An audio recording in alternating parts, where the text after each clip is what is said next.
কোটি টাকার হাতছানি দিচ্ছে মুস্তাফিজুর রহমান এবং সাকিব আল হাসানের সামনে। আইপিএল এ বেশ চড়া দামে বিক্রি হতে পারেন দেশের ক্রিকেটের এই দুই আইকন। 19তম আসরকে সামনে রেখে এবারের মিনি অকশনে 1355 জন খেলোয়াড়ের নাম উঠতে যাচ্ছে, যেখানে রয়েছেন এই দুই বাংলাদেশি তারকা, যারা কিনা আছেন কয়েকটি ফ্র্যাঞ্চাইজির চাহিদার শীর্ষে। এর মাঝে একজন আছেন সর্বোচ্চ ক্যাটাগরিতে।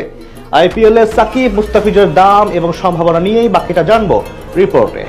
আইপিএল এ দুটি জনপ্রিয় বাংলাদেশি মুখ কে কে সেটা আলাদা করে বলার প্রয়োজন নেই, যদিও দুজনের পথটা দুরকম। একদিকে মুস্তাফিজুর রহমান, যিনি লম্বা সময় ধরে খেলছেন আইপিএল এবং বিভিন্ন ফ্র্যাঞ্চাইজির হয়ে খেলার অভিজ্ঞতা রয়েছে তার। অন্যদিকে আছেন সাকিব আল হাসান, তিনি অবশ্য তার ক্যারিয়ারে প্রায় বেশিরভাগ সময় কাটিয়েছেন কলকাতা নাইট রাইডার্সে। দুজনের যাত্রা দুরকম হলেও মিল আছে এক জায়গায়, আর সেটা হচ্ছে আন্ডার রেটেড পারফর্মার হিসেবে দুজনকেই তুলে নিয়েছেন সাফল্য। তবে তাদের ভাগ্য হয়নি আলোচনায় থাকার। তাদের চেয়েও খারাপ পারফর্ম করে অনেকেই দাম তুলে ফেলেন 10 কোটি রুপির চেয়েও বেশি।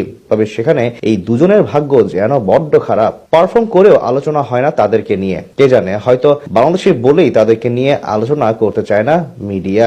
আলোচনা তেমন না হলেও এবারের নিলামে ঠিকই দুজনেই আছেন আলোচনা